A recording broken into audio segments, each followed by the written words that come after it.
नित्यं ज्योतिर्मयंकारमण्डलस्थं जगद्गुरुं श्री प्रणवानन्दचन्द्रकं नीलेन्दीवराभयं फुल्लारसनसन्निविष्टं निखिलभयहरं श्री विश्वनाथ स्वयं जटाजालशीर्षं प्रशस्तर सुशोभिताक्षमालं त्रिशूलहस्तं त्वं भक्तवराभयप्रदं नमामि श्री प्रणवानन्दचन्द्रकम्।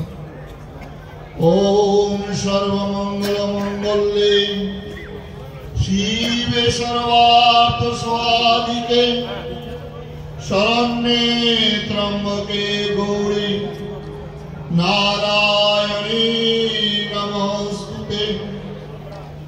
सृष्टिस्थितिविनाशानां शक्तिभूते सनातने गुणाश्रये गुणमये नारायणे नमोस्तुते। शरणागत दीनार्थ परित्राणपरायणे सर्वशक्ति हरे देवी नारायणे नमोस्तुते। नमो शिवाय शान्ताय कारणत्रय हेतवे निवेदयामि चतमानं त्वां गतिं परमेश्वरः। रामाय रामचन्द्राय रामभद्राय वेधसे रघुनाथाय नाथाय सीतया पतये नमः। वसुदेवसुतं देवं कंसचाणूरमर्दनं देवकी परमानन्दं कृष्णं वन्दे जगद्गुरुम्। আজকে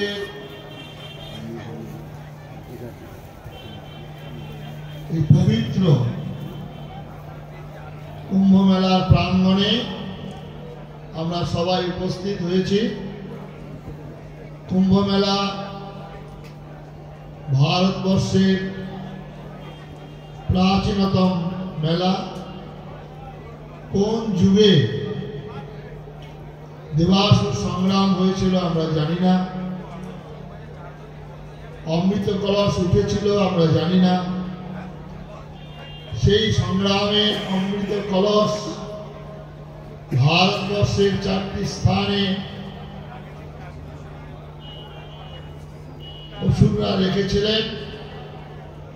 সেখান থেকে কিছু অমৃত পড়েছিল এলাহাবাদ, হরিদ্বার, নাসিক এবং উজ্জয়িনী। সেই ধারা থেকে আজও ভারতবর্ষের মানুষ ছুটে আসেন সেই কুম্ভ মেলায় একটু স্নানের উদ্দেশ্যে। লক্ষ কোটি মানুষ আসেন,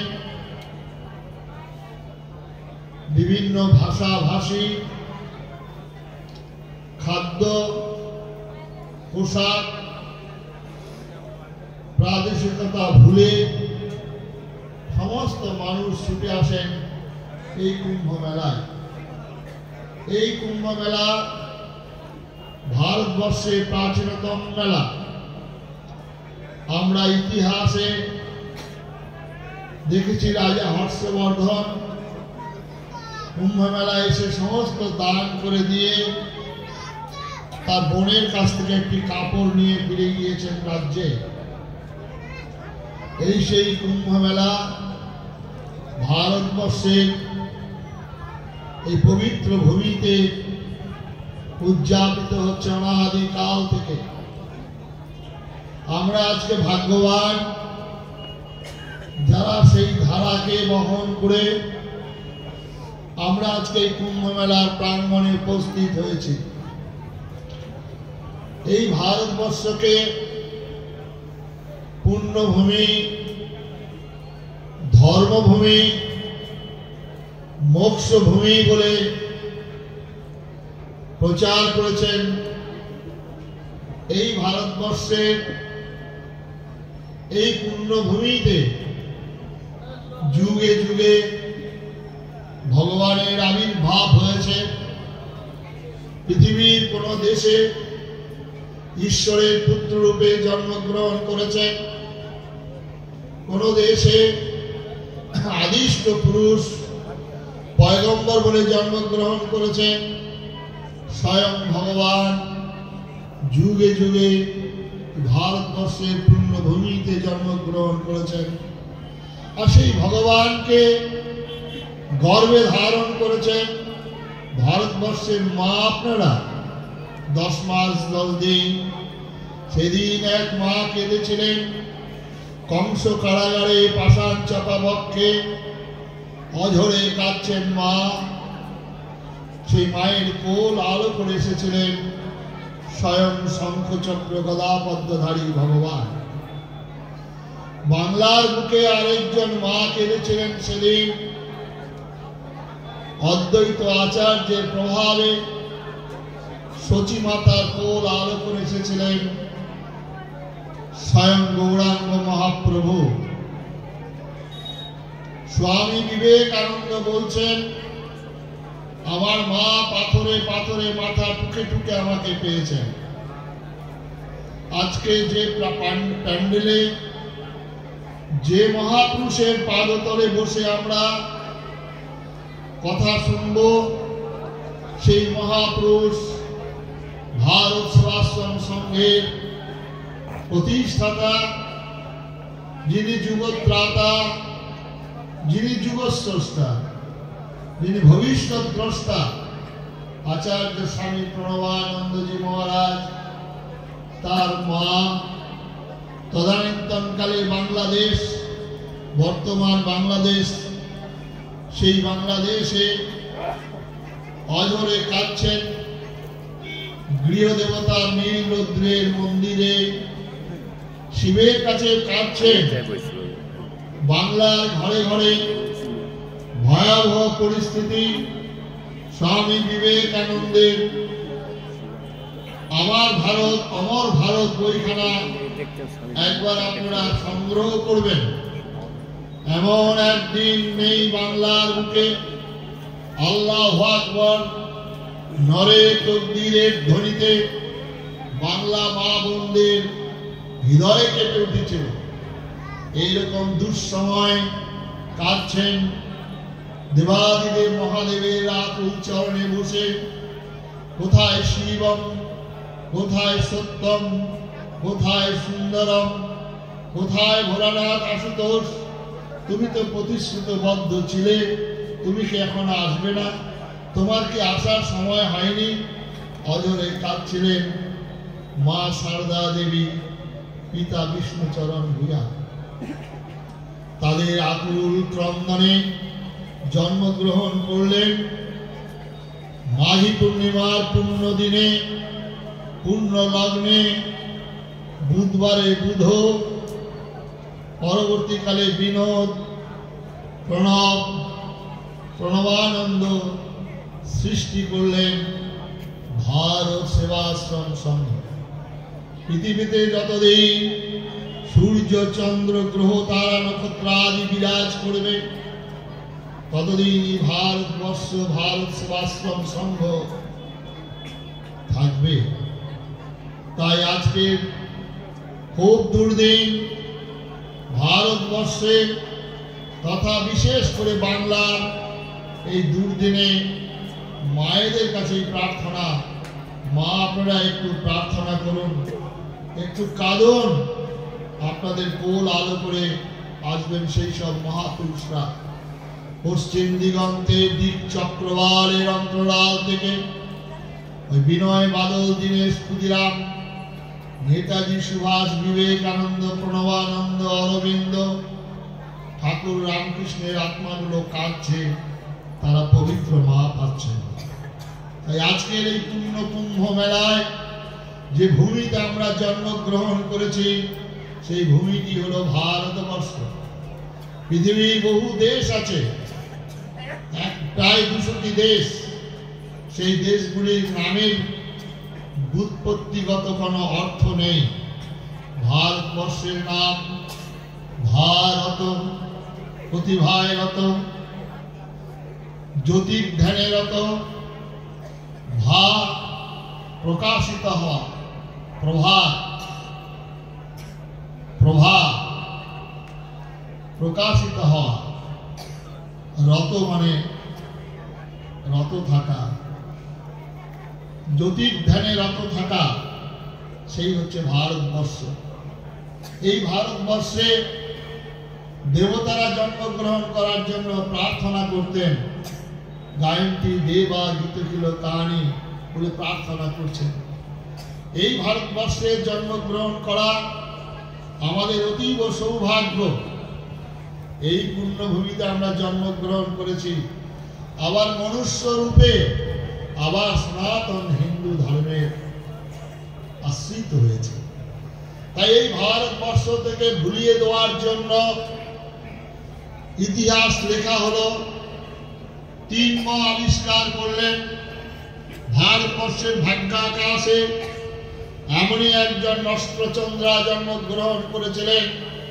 সেদিন থেকেই ভারতবর্ষের দুর্গতি শুরু হয়েছিল। জওহরলাল নেহরু ইনি আমদানি করলেন মেকলেবাদী ঐতিহাসিক, মার্ক্সবাদী ঐতিহাসিক, মক্কাবাদী ঐতিহাসিক। তারা প্রচার করলেন যে ভারতবর্ষের সভ্যতা সংস্কৃতির কোনো ঐতিহাসিক তত্ত্ব নেই। তারা প্রকাশ করলেন ভারতবর্ষের মানুষগুলি ছিল অনার্য। ভারতবর্ষের গিরিপথ ফাইবার থেকে, সেখান থেকে মানুষ এসে আমাদেরকে আর্যত্ব দীক্ষিত করেছেন। মিথ্যা কথা প্রথমেই। ভারতবর্ষের সভ্যতা অনাদি অনন্তকাল থেকে বিরাজিত।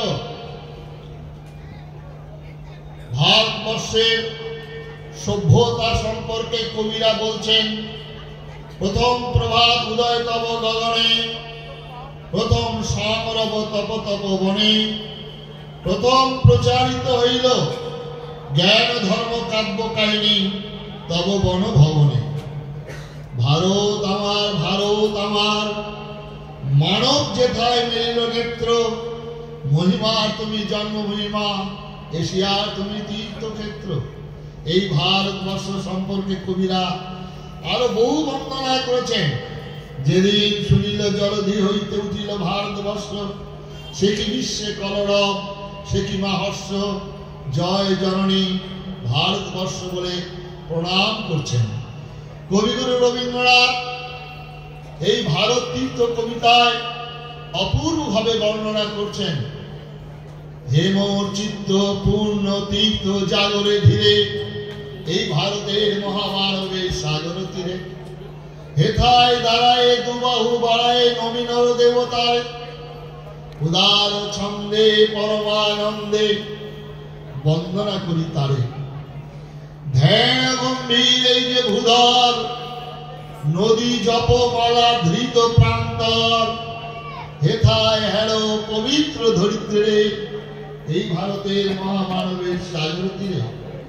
ভারতবর্ষ দেখতে গেলে আপনাকে আসতে হবে কুম্ভ মেলায়। ভারতবর্ষ দর্শনে যেতে হবে আপনার গঙ্গা সাগরে।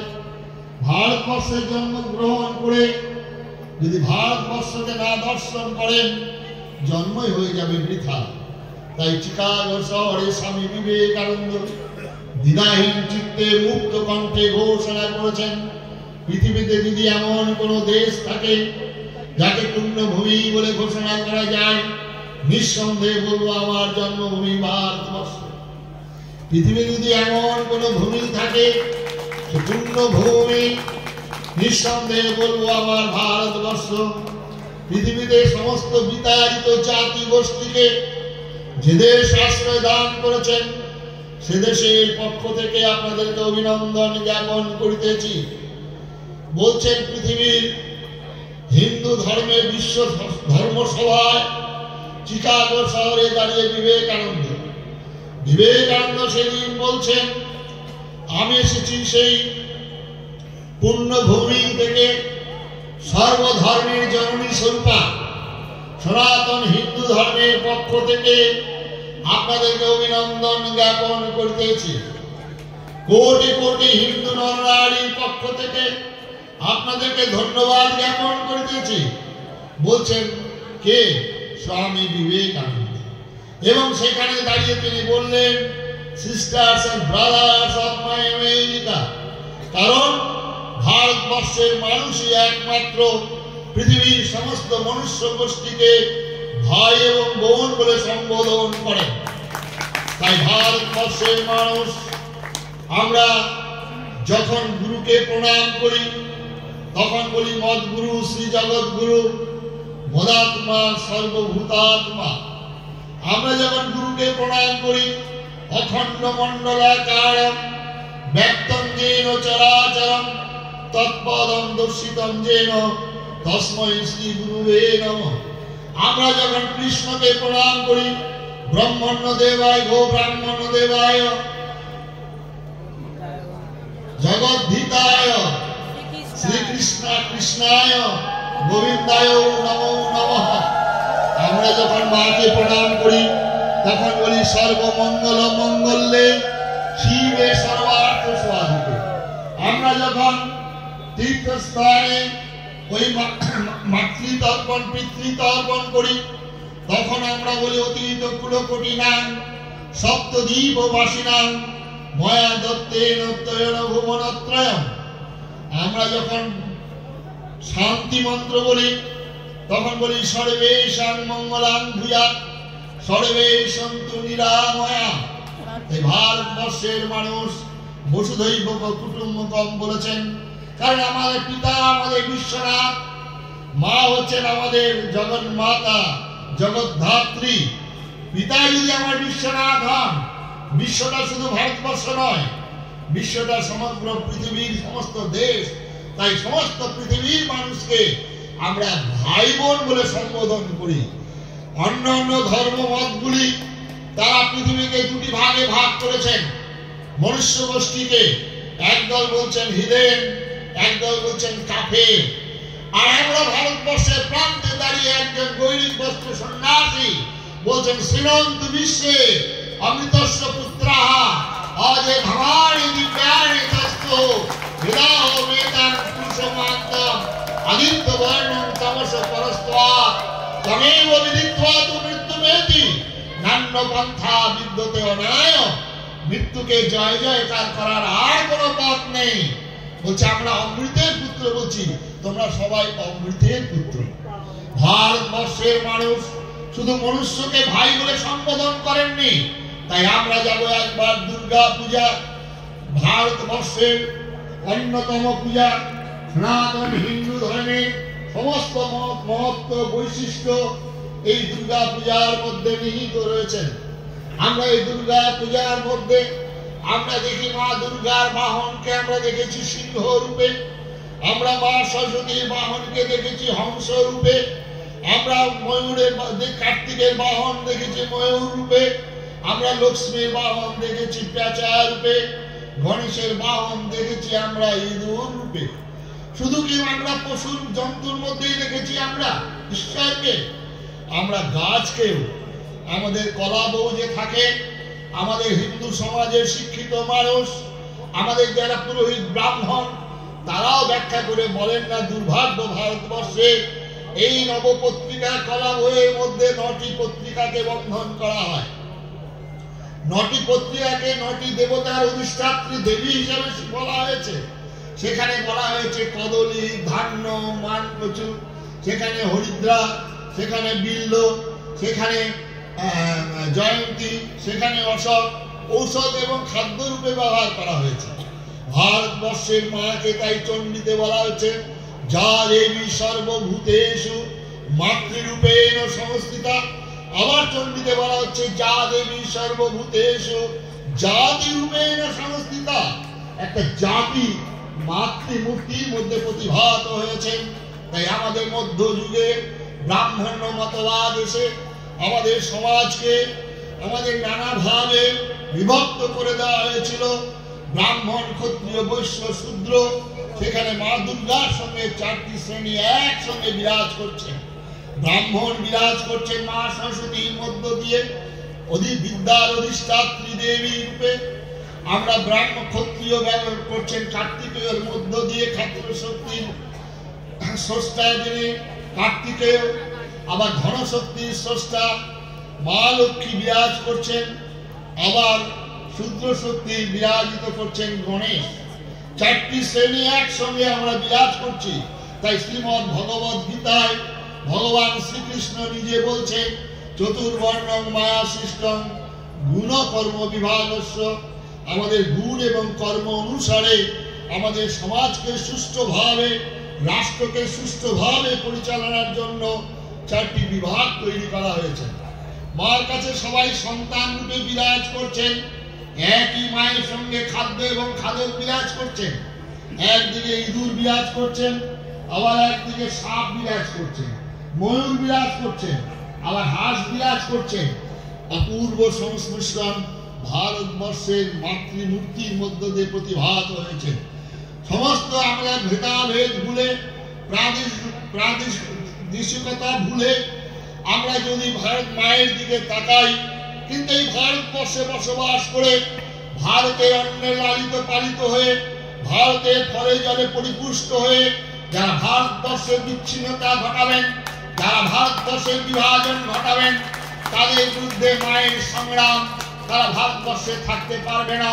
তাই ভারতবর্ষে থেকে যদি খাগড়াগড়ের কাণ্ড ঘটায়, তাহলে নিঃসন্দেহে ভারতবর্ষের মানুষ তার বিরোধিতা করে তাকে উপযুক্ত জবাব দেবেন।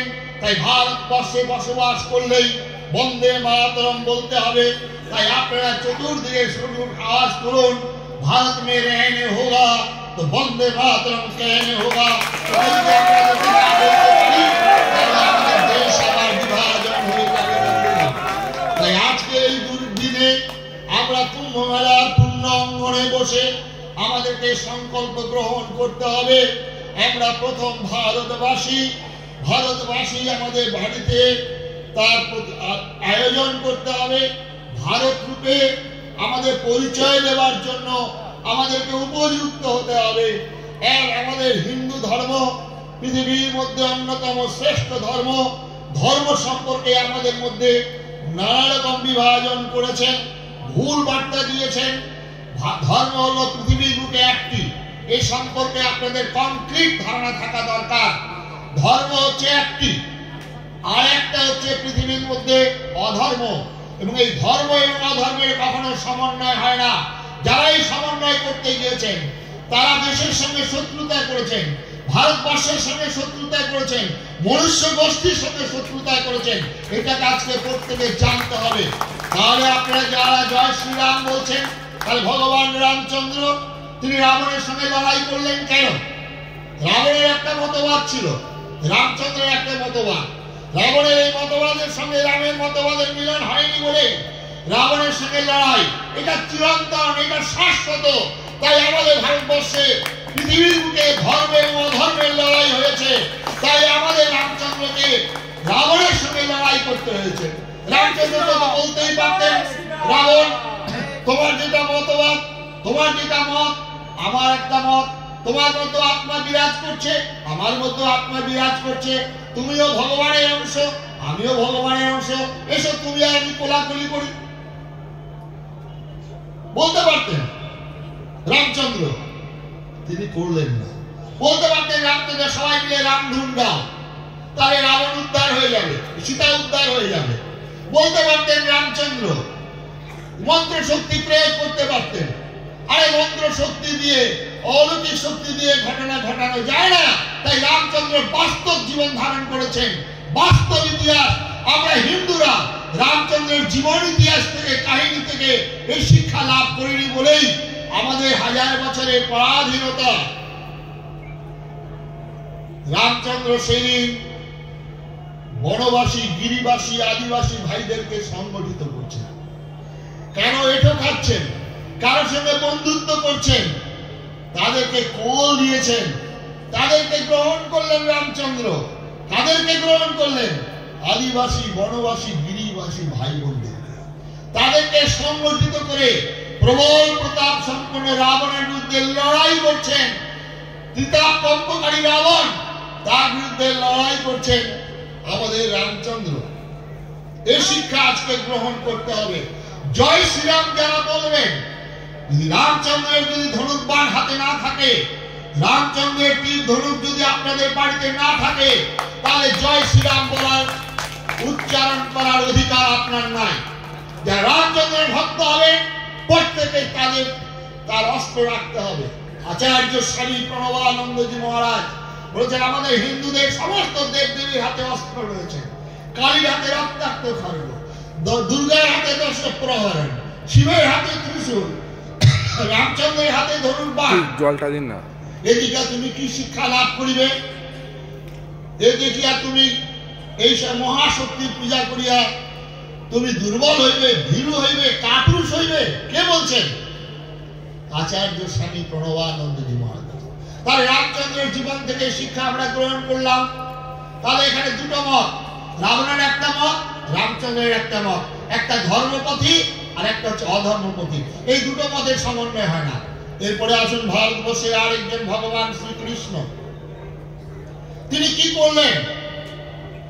এই শ্রীকৃষ্ণকে সারা ভারতবর্ষের মানুষ, বিশেষ করে বাঙালি ভাষার মানুষরা, তারা ভাগবত পাঠের মধ্য দিয়ে, কীর্তনের মধ্য দিয়ে ভগবানকে এমন জায়গায় আমরা নামিয়ে ফেললাম, যিনি ভারতাত্মা ভগবান শ্রীকৃষ্ণ, যিনি বিশ্বাত্মা।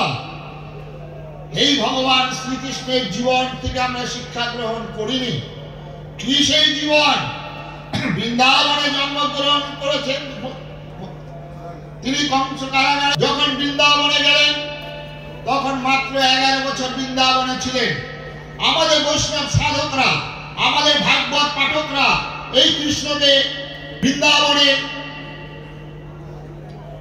মাধুর্য লীলা বলে কাটান। এই কৃষ্ণের যে প্রকাশ, কৃষ্ণস্তু স্বয়ং ভগবান, এটা কিন্তু বৃন্দাবনেই প্রকাশিত হয়েছে। এটা আপনারা জানা দরকার। এই বৃন্দাবনে তিনি জন্মগ্রহণ করার পর কি করলেন? প্রথমে কি কাজ করেছিলেন? প্রথম পুতনাকে বধ করলেন। দুধের ছলে মাতৃরূপ নিয়ে গিয়েছিলেন কৃষ্ণের কাছে, আর সেখানে তাকে দুগ্ধ পানের ছলনায় তাকে হত্যা করছেন। তাকে বলাসুর, কেতনা, পুতনা, কালিয়ানার দমন, নিজের বাবাকে হত্যা করছেন ভগবান শ্রীকৃষ্ণ। এই শ্রীকৃষ্ণকে বৃন্দাবনের মধ্যে আমরা আবদ্ধ করলাম। কোথায় আছে? কোন শাস্ত্রে আছে? মায়েরা স্নান করছেন, কাপড়গুলো নিয়ে রেখে দিলেন কদম্ব বৃক্ষে। কোথায় আছে? বিধর্মীরা বলেন, দেখো হিন্দু ভগবানের কাজ। মায়েরা স্নান করছে আর সেখানে কাপড়গুলো নিলেন কদম্ব বৃক্ষে। কীর্তনীয় এমন ভাবে ব্যাখ্যা করেন যে তুমি এক হাতে উঠে আসতে হবে না, দুহাত তুলে আসো, শরণাগত। এইসব আধ্যাত্মিক ব্যাখ্যা, এইসব ব্যাখ্যায় আপনারা কখনো ভুলবেন না। এইসব ব্যাখ্যা করে আমাদের সর্বনাশ করেছেন। আর এই কৃষ্ণকে আমরা ননুচলা, গোপনচলা, বসনচলা বাড়ি দেখলাম। আর কীর্তনীরা এমন ভাবে কীর্তন করেন, যে যমুনার ধারে রাধা, ওখানে বসে আছে কালু হারামজাদা। যে ভগবান যিনি বিশ্বাত্মা, যিনি অন্তরাত্মা, যিনি গীতার উদ্গাতা, যিনি জন্মগ্রহণ করতে লড়াই করছেন, এই কৃষ্ণকে আমরা ভুলে গেলাম। আর এই কৃষ্ণ, তিনি তো বলতেই পারতেন সবাই মিলে চলো কৃষ্ণ নাম করো।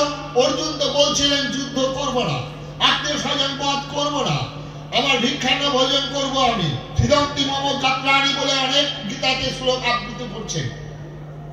তাহলে তো কৃষ্ণ বলতে পারতেন ধন্যবাদ, সাধুবাদ জানাই অর্জুন তোমাকে, তুমি দাদাদের জন্য তুমি সমস্ত রাজ্য ত্যাগ করে বনগমন করতে চাইছো, যুদ্ধ করবে না, ভালোই তো, কলকাতা নাও, সারাদিন কীর্তন করো, এটা বলতেই পারতেন। কিন্তু কৃষ্ণ দাঁড়ালেন অর্জুনের সামনে, দাঁড়িয়ে বলছে, অর্জুন তুমি ন্যাকামি করো না, তুমি ভণ্ডামি করো না, বলেই অর্জুনকে প্রথম ভগবানের বাণী, এটা আজকে আপনারা স্মরণ করে রাখবেন।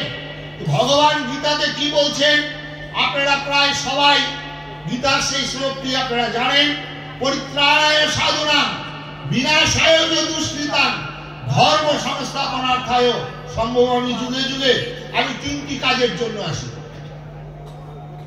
তিনটি কাজ। কি কাজ? তিনটি কাজ। সাধুগণের পরিত্রাণ। খালি গৈরিক কাপড় পরা সাধু বলা হয়, সাধু শব্দের অর্থ খালি গৈরিক কাপড় পরা নয়। আপনাদের মধ্যে প্রচুর সাধু আছেন যারা সৎভাবে জীবনযাপন করেন, যারা সত্য পথে থাকেন, যারা সত্য কথা বলেন, তারাই সজ্জন ব্যক্তিকে সাধু বলা হয়। সুতরাং এই সজ্জন ব্যক্তিদেরকে উদ্ধার করার জন্য আমার আশা। আর যারা অসুর, যারা দুষ্ট, যারা দানব, যারা অধার্মিক, তাদেরকে আমি বিনাশ কথাটা ব্যবহার করেছেন। বিনাশ কথাটা ব্যবহার করতে গেলে জেনে রাখবেন, রাসলীলার মধ্য দিয়ে বিনাশ কথাটা হয় না, নৌকা বিলাসের মধ্য দিয়ে বিনাশ কথাটা হয় না। তার জন্য শক্তি চাই। ইজ হোয়াট উই ওয়ান্ট, শক্তি শক্তি শক্তি, এটাই শেষ কথা। ভগবান কৃষ্ণকে তার জন্য লড়াই করতে হলো, তাকে নিজেকে লড়াই করতে হয়েছিল। এবং কৌরব পক্ষ আর পাণ্ডব পক্ষ, একদিকে ধর্ম পক্ষ, একদিকে অধর্ম পক্ষ, এই দুটি মত। মা দুর্গাকে লড়াই করতে হয়েছে অসুরের সঙ্গে, দুটি মত। এই দুটি মতের কখনো মিলন হয় না। যারা মিলনের কথা বলেন তারা এক নম্বর ভণ্ড, এক নম্বর ভণ্ড। এই মিলনের কথা যারা বলেন কখনোই মিলন হয় না, অসম্ভব। কত মিলন হতে পারতেন, কৃষ্ণ মিলন করতে পারতেন, রামচন্দ্রের শক্তি কম ছিল নাকি? হয় না বন্ধুগণ, মিলনে হয় না। এইটাকে পরিষ্কার রূপে জানা দরকার প্রথম। এইবারে মহাপ্রভুর কথা বলি আমরা।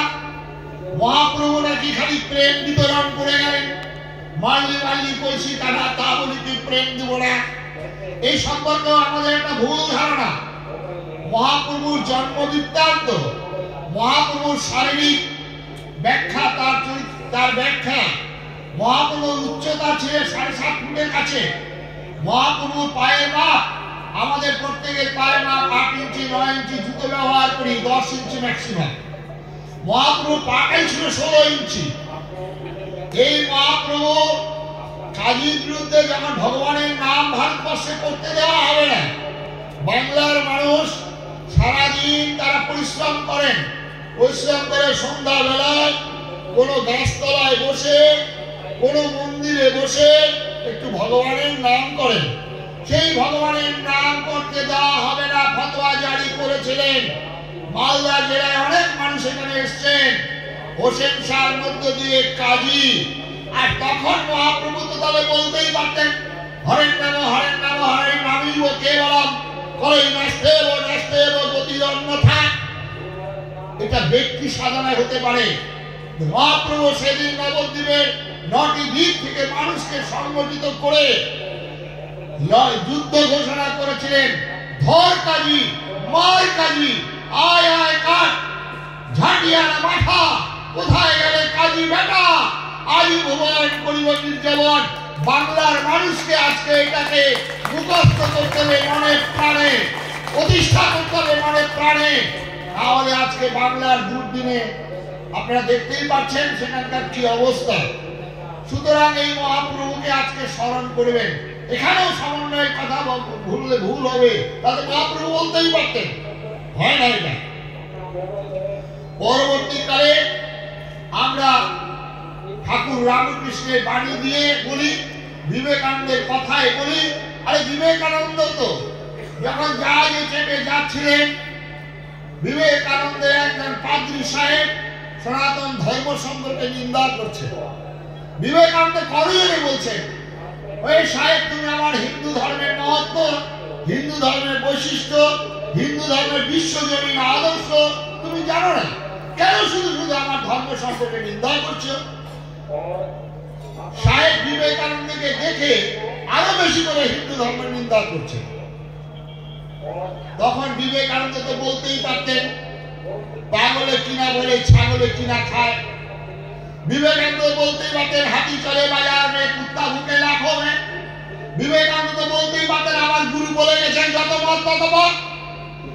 এই বিবেকানন্দের জামার আস্তিকটা গুটালে গুটিয়ে বলে if you want one more you are the সেই।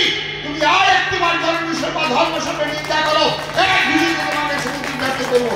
এই বিবেকানন্দকে আজকে ঘরে ঘরে প্রিয় করতে হবে। ঘরে ঘরে সমস্ত মানুষ এই বিবেকানন্দকে স্মরণ করবেন। আমার জন্মভূমি, আমার ধর্মভূমি, আমার বংশভূমি, আমার ধর্ম সম্পর্কে যারা সমালোচনা করবে, যারা নিন্দা করবে, তার জীবটা টেনে নেওয়ার জন্য সংকল্প গ্রহণ করতে হবে, নাহলে সব বৃথা হয়ে যাবে।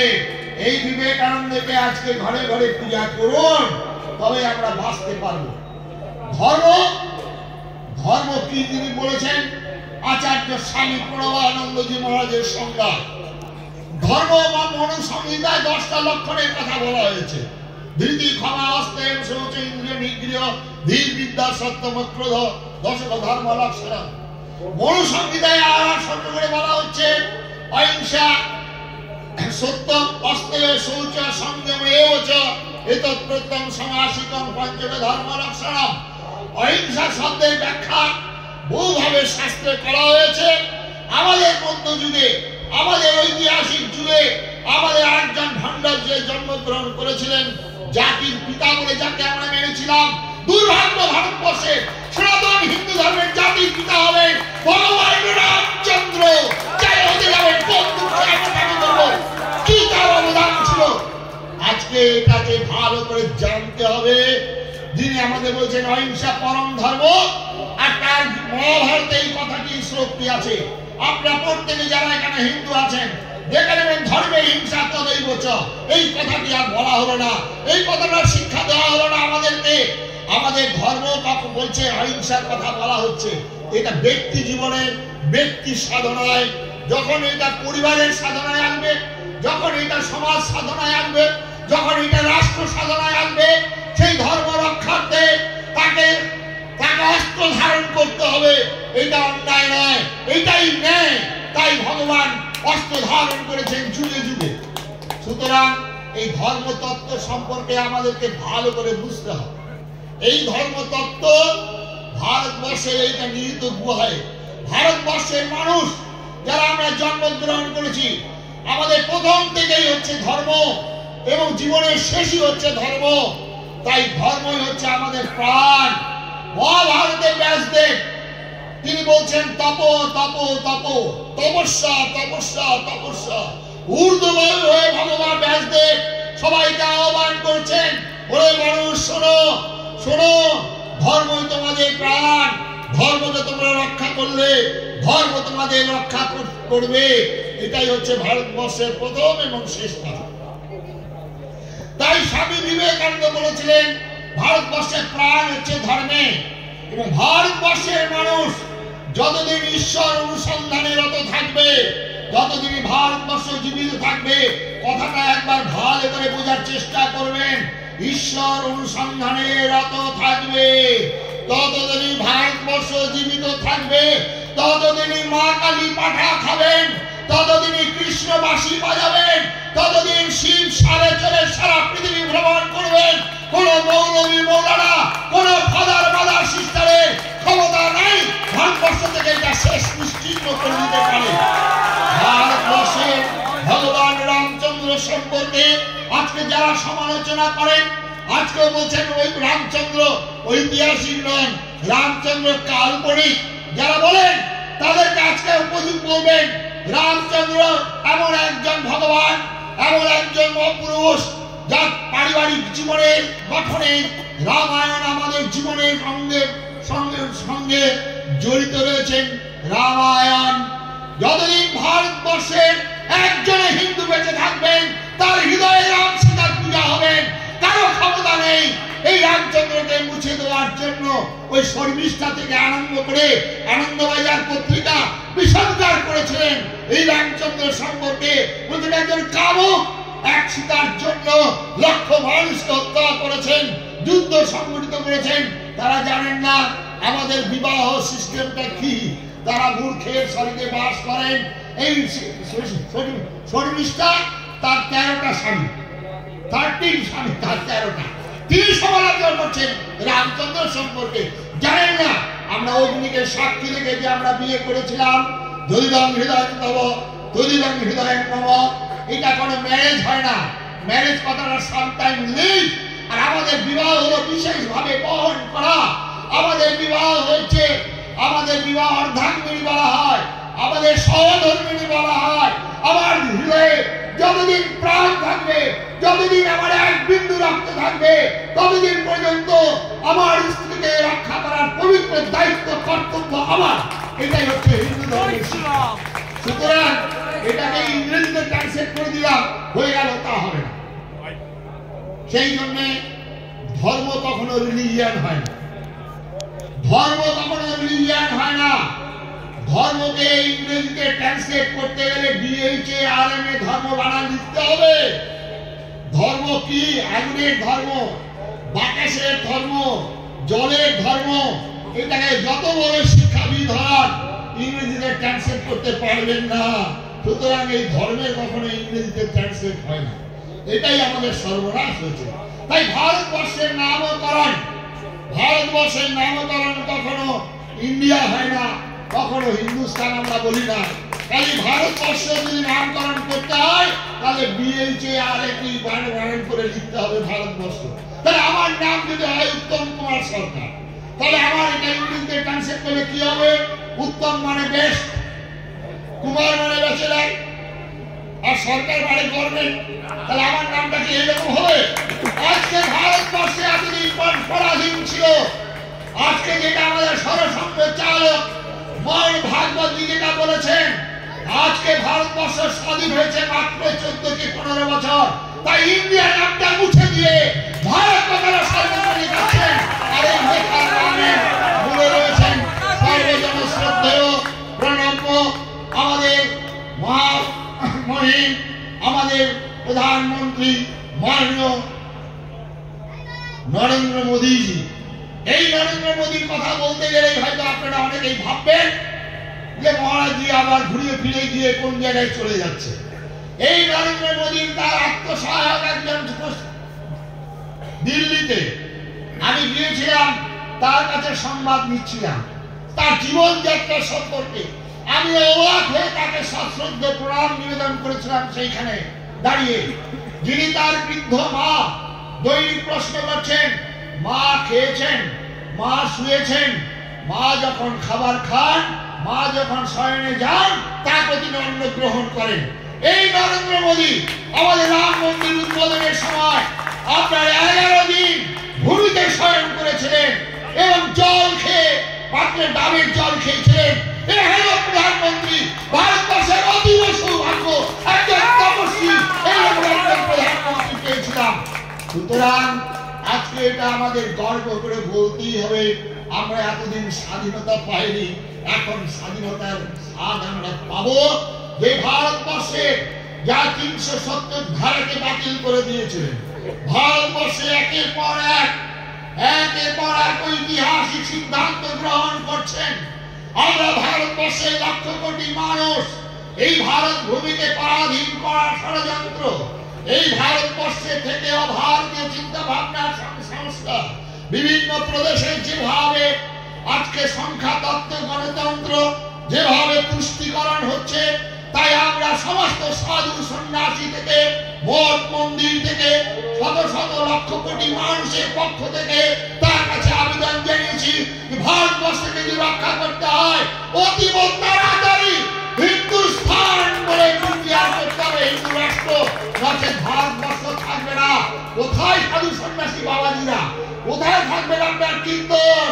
কোথায় থাকবে 22 লক্ষ সাধু? কোথায় থাকবে রামকৃষ্ণ মিশন? কোথায় থাকবে বালক ব্রহ্মচারী? কোথায় থাকবে পূর্ণ ব্রহ্ম হাফ ব্রহ্ম? কোথায় থাকবে প্রতিকূল অনুকূল? কেউ থাকতে পারবেন না। একবার বাংলাদেশে প্রতিবেশী রাষ্ট্রে কি ভয়ঙ্কর অবস্থা, সেখানে মানবতার চরমতা অবক্ষয় নির্লজ্জ, সেখানে একটা মানুষ এই কাজ করতে পারে, লুণ্ঠন ধর্ষণ হত্যা। একটা মা কেঁদে কেঁদে বলছেন 12 বছরের কন্যা তার সন্তানকে যে তোমরা এক করে যাও, এই কন্যা যখন মারা যাবে আর পৃথিবীর সমস্ত পৃথিবী নিশ্চোখ নির্বাক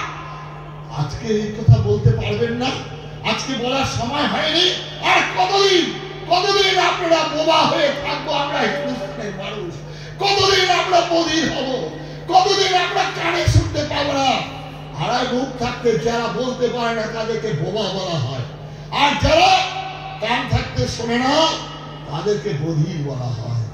আজকে আমরা মুখ বধির, আজকে চোখ থাকতে যারা দেখে না তারা অন্ধ হয়ে যায়। আজকে কি আমরা অন্ধ? আজকে বলার সময় হয়নি। আজকে বিবেকানন্দের কথাই তিনি বলেছেন, সত্যের জন্য সব কিছুকে ত্যাগ করা যায়, অন্য কিছুর জন্য সত্যকে ত্যাগ করা যায় না বন্ধুগণ। তাই আজকে সত্যকে আশ্রয় করে পূর্ণ ভারত ভূমিতে আমরা জন্মগ্রহণ করার, সেই ভারতের মাকে সর্বতোভাবে তাকে রক্ষা করা, আর তার জন্য প্রত্যেকে এগিয়ে আসতে হবে। যেদিন সেদিন অর্জুনের কুরুক্ষেত্রের যুদ্ধে পঞ্চ পাণ্ডবরা সংখ্যায় কম ছিল, কৌরবরা সংখ্যায় অধিক সংখ্যা ছিল। তাদের সঙ্গে বিরাজ করছিলেন ভীষ্ম, কর্ণ, দ্রোণ, শল্য, বিরাট বিরাট মহাপুরুষ। কিন্তু পঞ্চ পাণ্ডবের সঙ্গে ছিলেন একমাত্র ধর্ম, একমাত্র সত্য, আর ছিলেন ভগবান। তাই তাদের জয় নিশ্চিত হয়েছেন। তাই ভারতবর্ষের মানুষ, আপনারা ধর্মকে আশ্রয় করে থাকুন। ধর্মকে আশ্রয় করলে ধর্ম আপনাদের রক্ষা করবে। আর তার জন্য মনে প্রাণে আপনাকে হিন্দু হতে হবে। মুখে হিন্দু বললে হবে না, আচার আচরণে আপনাকে হিন্দু হতে হবে, না হলে দুর্ভাগ্যের কারণ হয়ে দাঁড়াবে। আর কয়েকটি বছর পর রাস্তার ধারে লেখা থাকবে আদর্শ হিন্দু হোটেল, বাংলাদেশ হয়ে যাবে একবার। তাই আপনাদের প্রত্যেকে যারা হিন্দু তারা হাত তুলে বলুন, আমরা হিন্দু। এখন অনেকে ভয় পাচ্ছে, মানে বাংলার মানুষ তো বেশিরভাগ হয়তো টিএমসি এখান থেকে শুরু করবে।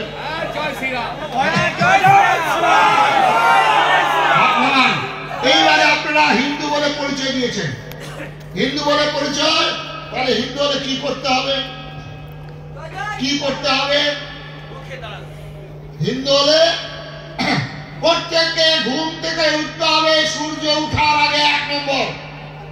পারবেন তো? এই নাম কাটা গেল, হিন্দু হওয়ার প্রথম 1 নম্বর কেটে গেল। ঘুম থেকে উঠতে হবে সূর্য উঠার আগে ব্রাহ্ম মুহূর্তে, এইটা প্রথম কর্তব্য, ঘুম থেকে উঠে। দ্বিতীয় কর্তব্য, প্রত্যেকে এখানে বলছিলেন একজন মহারাজ, প্রত্যেকে মাকে প্রথম প্রণাম করতে হবে, তারপরে বাবাকে। মা বাবাকে দৈনিক প্রণাম করতে হবে। আমাদের সনাতন ধর্মে বলছেন গারস্থ আশ্রম শ্রেষ্ঠ আশ্রম। পৃথিবীর বুকে শ্রেষ্ঠ আশ্রম হচ্ছে এখন ইসকন, তারপরে রামকৃষ্ণ মিশন, তারপরে ভারত সেবাশ্রম সংঘ। কিন্তু তার সব আশ্রমের থেকে বড় আশ্রম হচ্ছে গারস্থ আশ্রম। এই গারস্থ আশ্রম থেকে সাধু বাবারা এসছেন কোথায় থেকে? তো গারস্থ আশ্রম আপনাদের কাছ থেকে। আর এই গারস্থ আশ্রম প্রথম হচ্ছে মা, মাতা মে পার্বতী দেবী, পিতা দেব মহেশ্বর। আমাদের জীবনে বিজ্ঞান বলছে আমার দেহে 85 ভাগ হচ্ছে মাতৃ অংশ। তাই আমাদের প্রথম হচ্ছে মা। তাই আমাদেরকে বলা হয় মানুষ। মানুষ বানান লিখতে গেলে প্রথম দরকার মায়া। কার?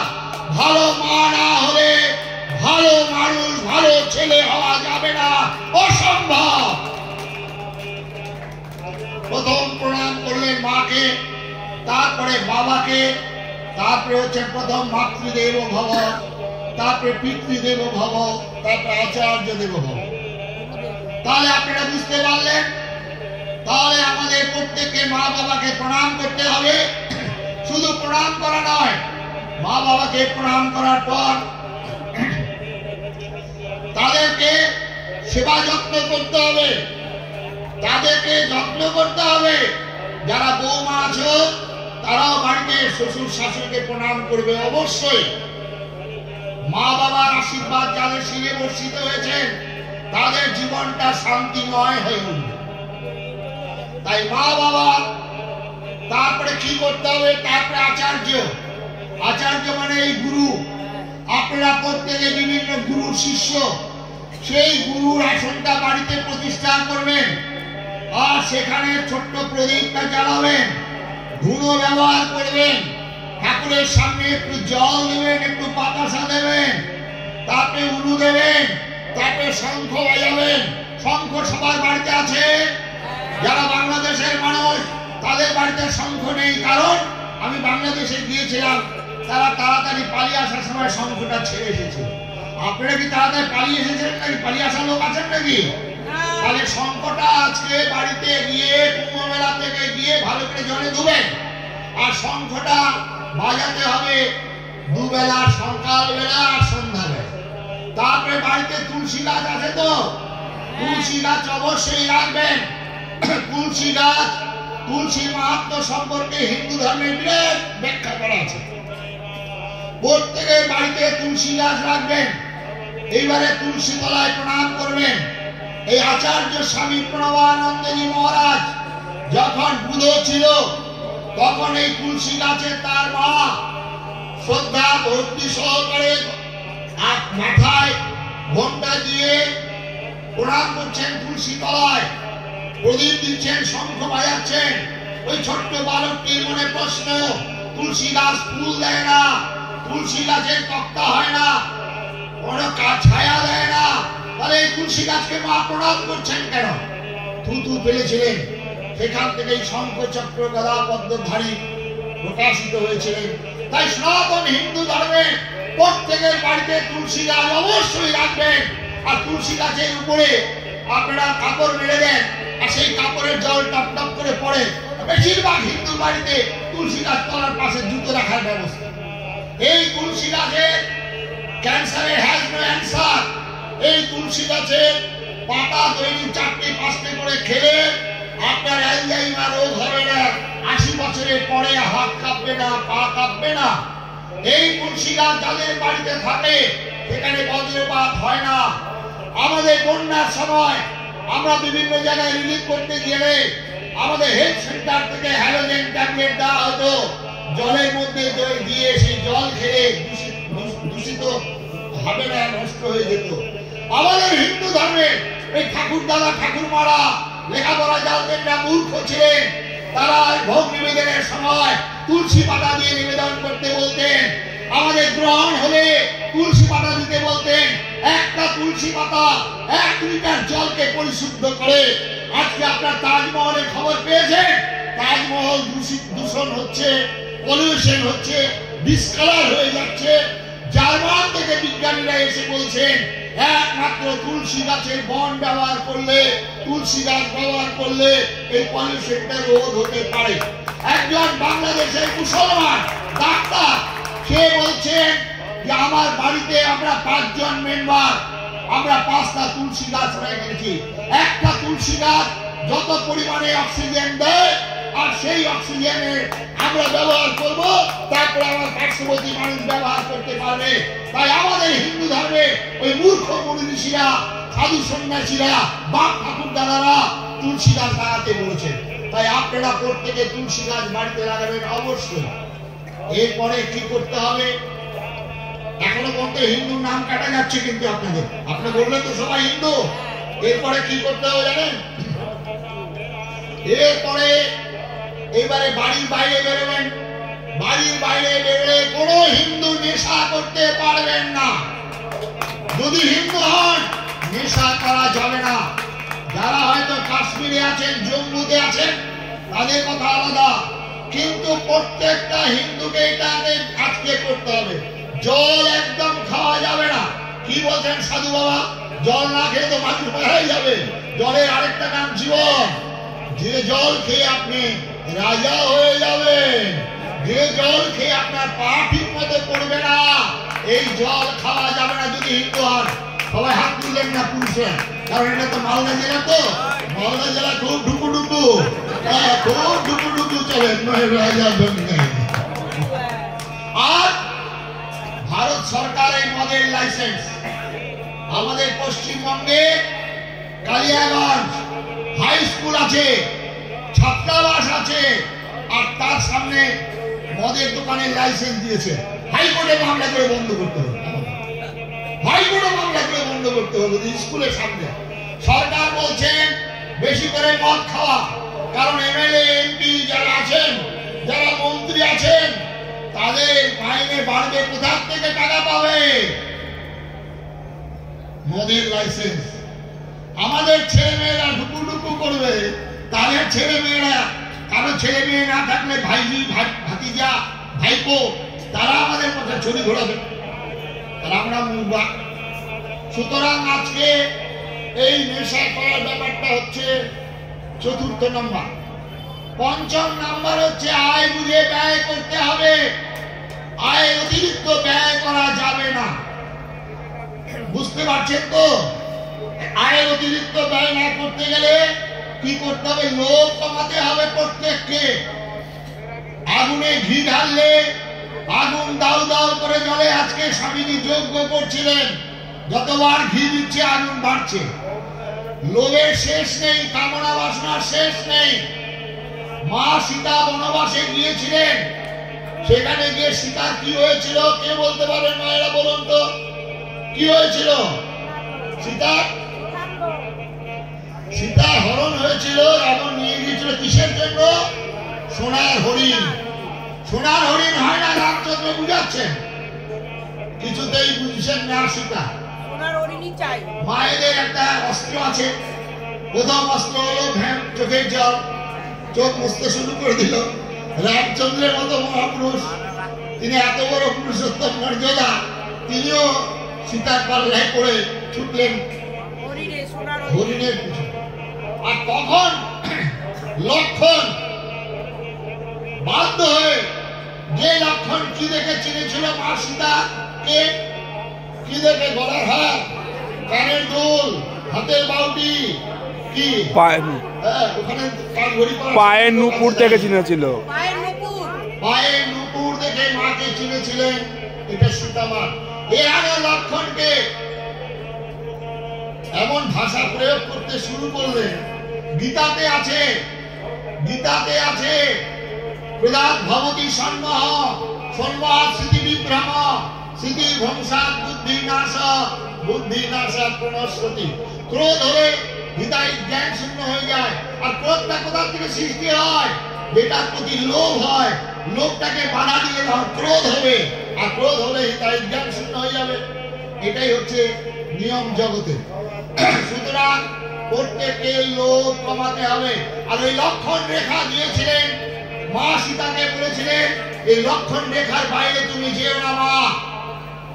দুর্ভাগ্য ভারতবর্ষের এই মায়েরা লক্ষণ রেখা অতিক্রম করেছেন বলেই আজকে চতুর্দিকে খবরের কাগজ খুললেই, টিভি দেখলেই আমাদের নারী হরণ, নারী ধর্ষণ, নারী অত্যাচার আর লাভ জিহাদের পাল্লায় পড়ছে আমাদের হিন্দু। 99% আমাদের হিন্দু মেয়েরা। চলুন তো কই মুসলমানের নাম তো শোনা যায় না কেন? তারা লক্ষণ রেখাটা মানেন, আমরা লক্ষণ রেখা মানি না। পোশাক পরিচ্ছদে আপনাদের লক্ষণ রেখাটাও মানতে হবে, না হলে মা বোনরা এমন এমন পোশাক পরবেন মনে হয় কাপড়ের দোকানে আর এক হাত কাপড় পাওয়া যাচ্ছে না। এটা আজকে যদি আপনি হিন্দু হন তাহলে আপনাকে আয় বুঝে ব্যয় করতে হবে। আমাদের নরেন্দ্রনাথ দত্ত কার নাম ছিল কে বলতে পারবে চট করে? হ্যাঁ, অনেকে বলতেই পারলেন না। নরেন্দ্রনাথ দত্ত ছিল বিবেকানন্দ। এই নরেন্দ্রনাথ বলেছে। নরেন্দ্রনাথ তার বাবা ছিলেন কি নাম? বিশ্বনাথ দত্ত। তিনি ব্যবহারজীবী ছিলেন, প্রচুর টাকা রোজগার করেছেন, কিন্তু ব্যয়বহুল জীবনযাত্রা, যার জন্য নরেন্দ্রনাথ দত্তরা অনেকগুলো ভাই ছিল, ভাই বোন পেট ভরে খেতে পায়নি। নরেন্দ্রনাথ দত্তকে মা বলছেন তুই খেয়ে যা, আর কি বলছেন? বন্ধু বাড়ি নিমন্ত্রণ আছে, আমি সেখানে যাবো। মিথ্যা কথা বলছেন, কারণ আয় বুঝে ব্যয় করবি তার বাবা মা। সুতরাং আমাদের ব্যক্তি জীবন থেকে পরিবার জীবন, পরিবার জীবন থেকে রাষ্ট্র জীবন, ব্যক্তি জীবনে যদি আপনি ব্যয়বহুল জীবনযাত্রা করেন তাহলে তার পরিবার ঘুরবে, রাষ্ট্র ঘুরবে। তাহলে আয় বুঝে ব্যয় করতে হবে। পশ্চিমবঙ্গের মানুষ, এর আগে বামফ্রন্ট সরকার ছিল, আপনি জানেন কত টাকা ঋণ ছিল? বাহ, সিপিএম আমলের লোক তো জানে, এখন টিএমসি আমলের লোক বলবে না। আচ্ছা বেশ, তখন 2 লক্ষ কোটি টাকা এখন কত টাকা ঋণ আছে? এই নামটা উচ্চারণ করার আগে হাত জোর করে বলবেন সাক্ষাৎ মা সারদা। এই সাক্ষাৎ মা সারদার আমলে আমাদের পশ্চিমবঙ্গে ঋণ হয়েছে 6 লক্ষ কোটি টাকা। ওই যে একটি বোন, তার বিয়ে হবে, তার ঘরে একটা নিষ্পাপ ফুলের মতো সন্তান আসবে, সেই সন্তানটার মাথায় ঋণের বোঝা হবে 68,000 টাকা। বুঝতে পারছেন তো? আয় বুঝে ব্যয়। এই আয় বুঝে ব্যয় করবেন কিভাবে? 1 টাকা যদি আয় হয় তাহলে আপনার 10 আনা নিজের জন্য ব্যয় করবেন, 4 আনা রাখতে হবে ভবিষ্যতের জন্য। ভাই ভবিষ্যতের জন্য আছে তো? আছে তো? এই বলবে বাড়িতে যে মহারাজ বলেছেন ভবিষ্যতের জন্য 4 আনা। আর থাকলে 2 আনা। এই 2 আনা কি করবেন? কুম্ভ মেলা, গঙ্গাসাগর সব টাকা ঘুরবেন নাকি? না। এই 2 আনা প্রথম হচ্ছে আপনার ভাই বোন আত্মীয় স্বজন যাদের মধ্যে দারিদ্রতা থাকবে, অভাব থাকবে, তাকে সহায় করবে। তারপরে আপনার গুরুধাম, 1 টাকা যদি আপনার আয় ব্যয় হয় 1 টাকা গুরুধামের জন্য রাখতে হবে দৈনিক। যে গুরুর শিষ্য হন, ভারত সেবাশ্রম সংঘের যদি হন, তাই ভারত সেবাশ্রম সংঘের নিকটবর্তী আশ্রম, যে ডোকরার হন, ডোকরায় 1 টাকা দিলেন, সেখানে 30 দিনে 30 টাকা সেই আশ্রমে দিতে হবে। কেন সাধু বাবা? টাকা আবার কেন? ভারত সেবাশ্রম সংঘ গয়া, কাশী, পুরী, প্রয়াগ, হরিদ্বার, বৃন্দাবন, দিল্লি, কুরুক্ষেত্র, বোম্বে সর্বত্র আশ্রম। আর সব জায়গায় গরিব দুঃখী ছেলে মেয়েরা সেখানে লেখাপড়া শেখে। যেমন ডোকরায় আছে, এখানে আমাদের বর্ধমানে আছে, আমাদের বিভিন্ন জায়গায় আছে, ঝাড়খণ্ডের জামশেদপুরে আছে, বিহারে আমাদের গয়ায় আছে, উড়িষ্যায় পুরীতে আছে। এই গরিব ছেলে মেয়েদের জন্য এই কাজে লাগে। তাহলে বুঝতে পারলেন আয় বুঝে ব্যয়ের কথা। এইবারে আয় বুঝে ব্যয়ের পরে কি করতে হবে? অ্যাডজাস্টমেন্ট। মানিয়ে নেওয়া। এই মানিয়ে নেওয়ার জন্য আমাদের বাংলার বুকে প্রত্যেকটা কোর্টে সেখানে দেখবেন স্বামী স্ত্রী ডিভোর্স কেস চলছে। কারণ এই অ্যাডজাস্টমেন্ট না থাকার জন্য। তার জন্য ভগবান কৃষ্ণ কুরুক্ষেত্রের যুদ্ধের আগে তিনি গিয়েছিলেন কৌরব সভায়। গিয়ে কি বলেছিলেন? দুর্যোধনকে বলেছিলেন তোমার এরা ভাই হয়, এরা ন্যায্য অংশ পাবে, অর্ধেক রাজ্য।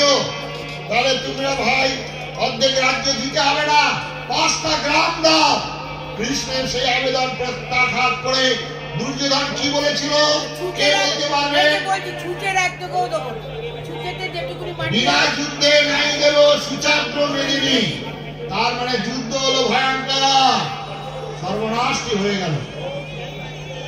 তাহলে আয় বুঝে ব্যয়, এটা আপনাদের প্রত্যেককেই করতে হবে। তারপরে অ্যাডজাস্টমেন্ট, স্বামী স্ত্রী, ছেলে মেয়ে, বন্ধু বান্ধব, ভাই বোন, বাসে, ট্রেনে, রাস্তায় এই অ্যাডজাস্টমেন্ট যদি না করতে পারেন আপনি ফেলিওর হয়ে যাবেন, অশান্তি আপনার ঘরে ঢুকবে। তার জন্য প্রত্যেককে অ্যাডজাস্টমেন্ট করতে শিখতে হবে। এরপরে কি করতে হবে? এরপরে আপনার জীবনের পরিবর্তন আসবে।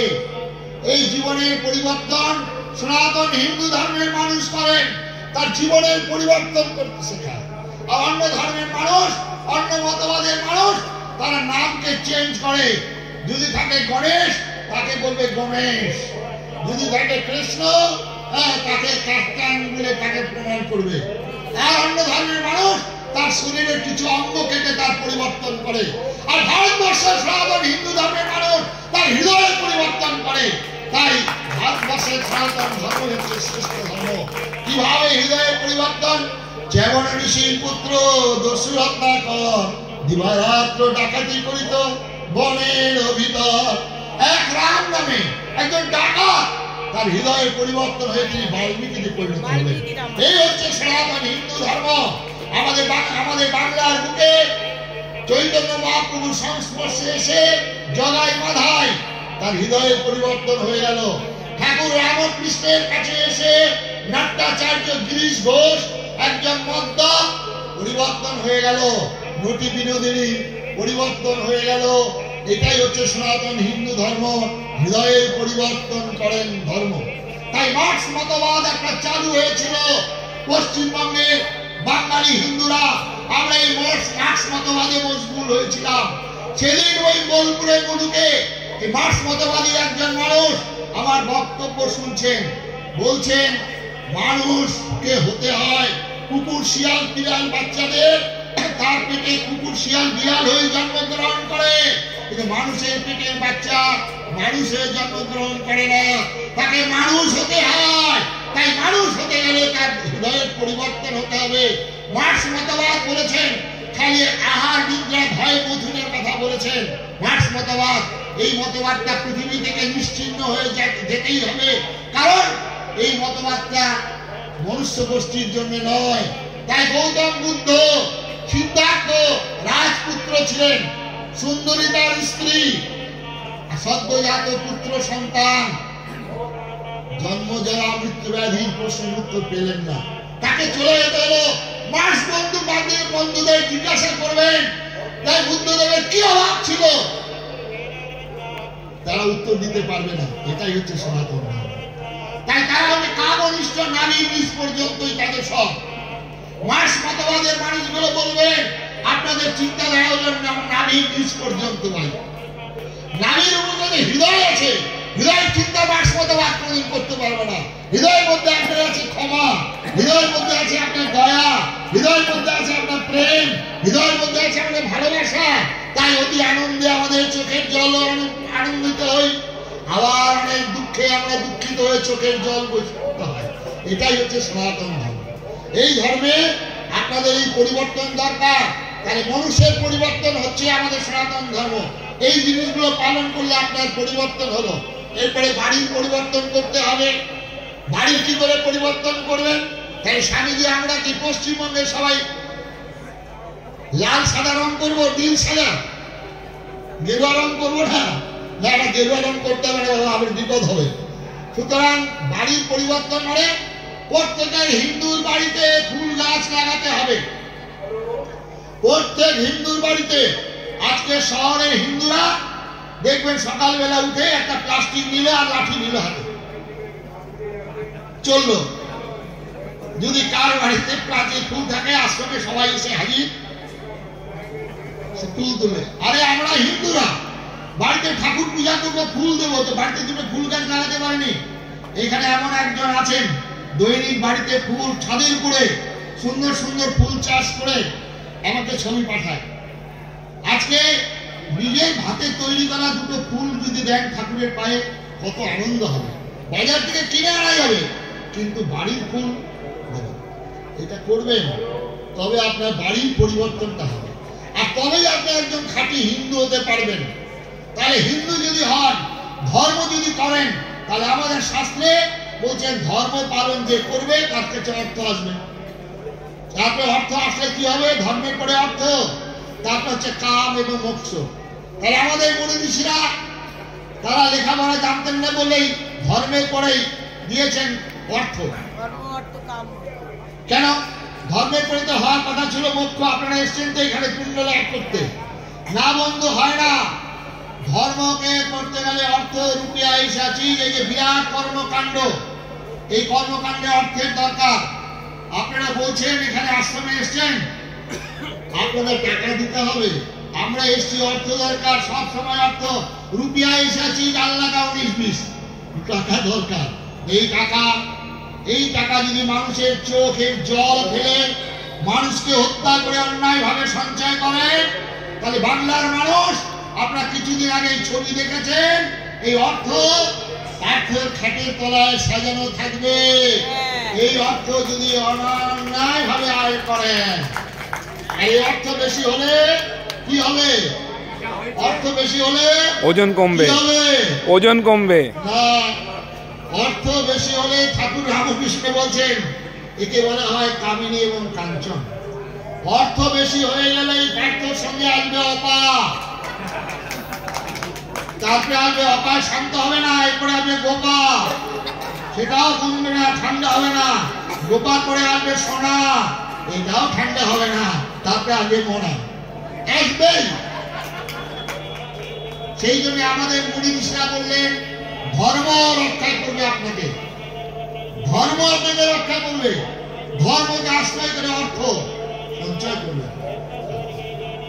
আর স্বামী স্ত্রী সংসারে বলছে গৃহস্থ আশ্রম, স্বামী স্ত্রী একে অন্যের পরিপূরক। স্বামী স্ত্রীর কথা শুনবে, স্ত্রী স্বামীকে বলতে হবে। বাংলার বুকে 1.5 কুইন্টাল ওজনের একটা মানুষ ছিল, তার যদি বউ বলতো তোমার 10খানা ব্যাংক, 65টা ব্যাংকের অ্যাকাউন্ট কেন, তোমার 10টা গাড়ি কেন, 5টা তেলের মিল কেন, যদি তার মেয়ে বলতো বাবা আমি স্কুলে যাই না, আমি ছাত্র পড়াই না, ঘরে বসে খাতা সই করে টাকা ইনকাম করছি, তাহলে মেয়েকে জেলে যেতে হতো না। এটাই হচ্ছে সংসার, একে অন্যের পরিপূরক। তাই আপনারা গৃহস্থ আশ্রমের পবিত্রতা রক্ষা করবেন।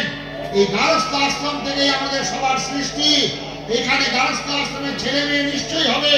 ছেলে মেয়ে পালন করার নিয়ম আমাদের শাস্ত্রে বলছে 5 বছর পর্যন্ত ছেলে মেয়েকে লালন পালন করবেন, খুব ভালোবাসবেন, স্নেহ যত্নে ভরে দেবেন। 5 বছর থেকে 10 বছর মানে 15 বছর, এই 15 বছরেতে তারা একদম কঠোর নিয়ম কানুন শাসনের মধ্যে ছেলে মেয়েকে মানুষ করতে হবে। প্রাপ্তে 216 বর্ষ বন্ধু মিত্র বলা করে 16 বছর বয়সের পর কোন ছেলে মেয়েকে শাসন করা যাবে না। মেয়ে হলে মাকে বান্ধবীর মতো মিশতে হবে, ছেলে হলে বন্ধুর মতো মিশতে হবে। তবেই সংসারটা আনন্দময় হয়ে উঠবে, সুখময় হয়ে উঠবে। তাই ভারতবর্ষে আমরা জন্মগ্রহণ করে অতীব সৌভাগ্য, এই পবিত্র ভূমিকে রক্ষা করার পবিত্র দায়িত্ব কর্তব্য গ্রহণ করে আমাদের প্রত্যেককে আমাদের আচার আচরণে আমাদের পবিত্র হতে হবে। রাবণের কথা স্বামীজি বলছিলেন, রাবণের কাছে লক্ষণকে পাঠিয়েছেন রামচন্দ্র, বলছেন যাও তুমি রাবণের কাছ থেকে কিছু শিক্ষা গ্রহণ করে আসো। লক্ষণ চলে গেছেন। রাবণ একটা অসুর, এরকম তিনি নারী হরণ করেছেন, তার মাথার কাছে বসেছেন, গিয়ে জিজ্ঞাসা করছেন যে দাদা আমার কাছে পাঠিয়েছে আপনার কাছে, আপনি কিছু আমাকে উপদেশ দিন। রামচন্দ্র কথা বলছেন না, তোমার দাদা যেখানে এত বড় মহান, সেখানে তোমাকে কি বলবো। তখন বলছেন রামচন্দ্র, রাবণ তো কিছু বললেন না। লক্ষণ এসে রামচন্দ্রকে বলছেন তুমি কোথায় ছিলে? বলছে মাথার কাছে বসেছিলাম। না, তুমি গিয়ে পায়ের কাছে বসো। লক্ষণ গিয়ে পায়ের কাছে বসছে। তখন প্রশ্ন করছেন, তখন রাবণ বলছেন, প্রশ্ন করছেন আমার পরাজয়ের কারণ কি? লক্ষণ, আমার পরাজয়ের কারণ কি আর তোমার রামচন্দ্রের জয়ের কারণ কি? রাবণ তখন বলছেন আমার পরাজয়ের কারণ তোমার মতো ভাই আমার পাশে ছিল না।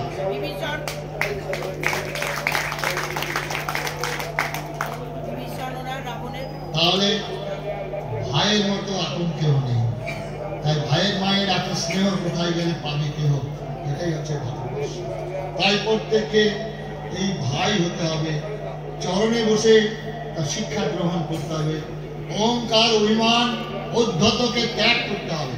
ভগবান কৃষ্ণ বলছেন আমি সব সহ্য করতে পারি, কিন্তু অহংকার সহ্য করতে পারি। বিদ্যার অহংকার, শক্তির অহংকার, রূপের অহংকার, অর্থের অহংকার মুহূর্তেই চূর্ণ হয়ে যাবে।